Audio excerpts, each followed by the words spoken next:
Big announcement. Andy Burnham, the new Prime Minister of the UK, has announced his first big policy move, and it's all to do with energy, and he's dropping the VAT rate on electricity bills from the reduced rate of 5% to 0% from the 1st of October. As a result, the cost of charging your EV, running your air source heat pump, or cooling your house down with air conditioning is all going to come down in cost when it comes to the running costs. But interestingly, solar payback times are extending. All good news, sort of. At the exact same time, the Ofgem energy price cap is going up for both gas and electric. Is this good news? Is it bad news? Does it just sort of cancel itself out? Let's find out. First off, VAT calculations. Now, we've been here before on the channel, so please trust me on this. Removing 5% VAT doesn't cut your bill by 5%. It cuts it by about 4.8% since you're stripping a tax off a price that already included it. Confusing, I know, but trust me, this is a 4.8% reduction when it comes to actual pounds and pence. Now, the government's own estimate is a £45 a year saving for a typical household. And crucially, this is on electricity only, not on gas. Now, if you're on a dual fuel bill tariff, then your whole bill won't drop by 4.8% as gas prices will remain fixed.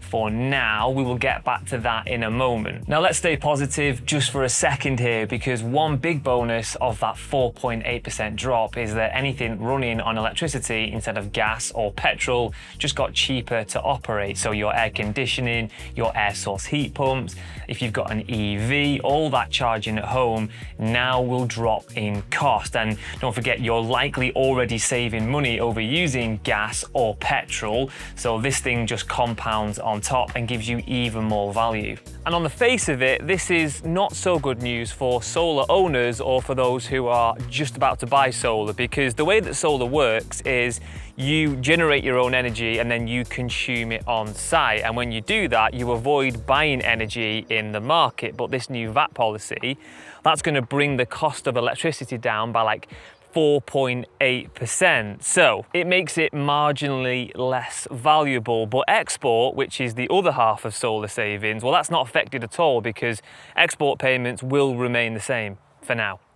Let's run the maths now on an actual system so I can show you how this reduction in energy costs will affect payback times on solar. So if we take a £10,000 solar system for panels and a battery, now typically this would save you about £1,200 a year. Now the way this works is roughly £600 of that comes from energy that you would normally buy that you no longer buy, you self-consume. And then another £600, just for the ease of this example, will be for energy sold to the grid. Now, this half of the deal is going to be affected by this 4.8% reduction, and where it actually comes out is you're not going to save £600 anymore because energy is cheaper in the market. You're actually going to save £571. This element though, that stays the same because export prices aren't affected. Export isn't sort of billed like this, you know, VAT has nothing to do with it. So that's going to stay the same, that is going to change. Now your £1,200 saving is now £1,171, which is... 29, no. Yes, £29. It's £29 less, which means in real times in sort of payback, so lots of people talk about payback and they mean how long do the savings take to pay off the original capital expenditure? Well, on this scenario, it was about 8.3 years, and on this scenario, it's about 8.5 years. So 2 months extra.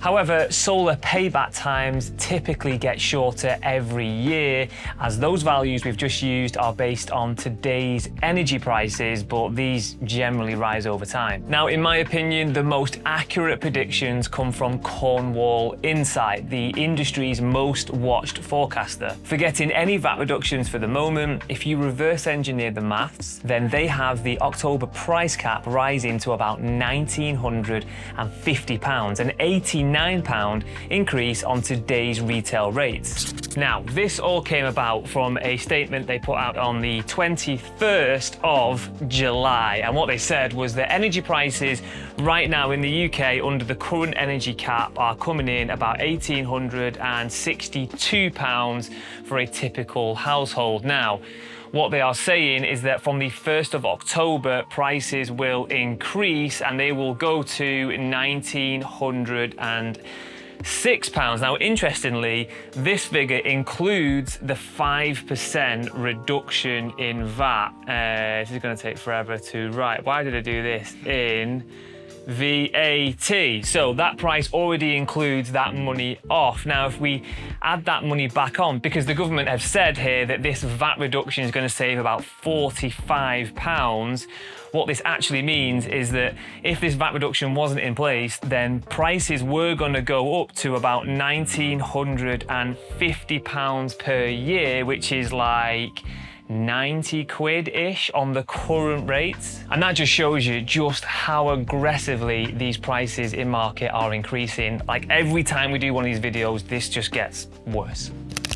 So the VAT cut is real and it's saving you around £45 versus what October would have otherwise cost you when it comes to energy. But at the same time, the wholesale prices have gone up by more than that saving. So the honest headline here is that bills are still going to go up in October by around £45, but they should have gone up about £89, but obviously with this VAT thing, it's come back down again to a £45 increase. So given that Cornwall Insight are usually spot on with their predictions, what else do they see coming down the road? Well, luckily for us, their forecasts don't just stop in October, because they've currently got the cap rising again in January 2027 to somewhere around £1,941. Though that figure does predate the VAT announcement, so it may move again once they publish another update for the January forecast. Now, there's also a genuine question mark here whether this VAT cut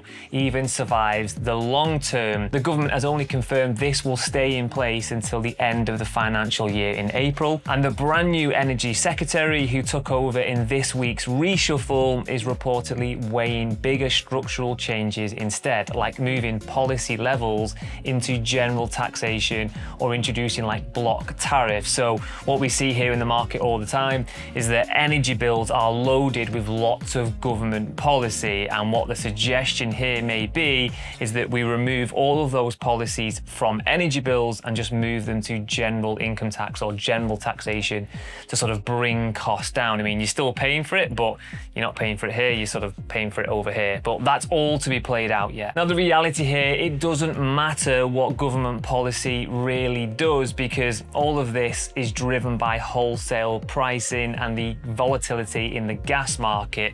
Now, if we look at what's going on in the Middle East, that is a very unstable place and it doesn't look like it's going to get resolved anytime soon. There's only so much you can take out of tax and policy until you get down to the bare economics of the way this market moves, and it's all driven by those structural changes in market pricing. So where does this leave you today? Well, in October, prices are set to increase by about £45 for a typical home. Now, without this temporary VAT reduction, they would have gone up to like £90. So there is some benefit to this, but that does end at the end of the financial year. And then we have also seen that prices are likely to go up in between that in January by a further sort of £50. So this is a £100 rise in a pretty short period of time. And this thing doesn't seem to stop. I mean, energy just seems to feel like it gets more and more expensive every time we do one of these videos. Now, if you're considering solar, then you can get a quote on the Heatable website, but please do bear in mind that there is another government policy coming into place in April 2027, which is going to push the cost of solar up too. Now, everything you need to know about that is on the video on screen now, so it's well worth checking out. And one last thing, just check, are you subscribed to the Heatable YouTube channel? Because if you're not, then you're going to miss this video, you'll miss the next one. And if you are subscribed, I'll see you guys on the next one.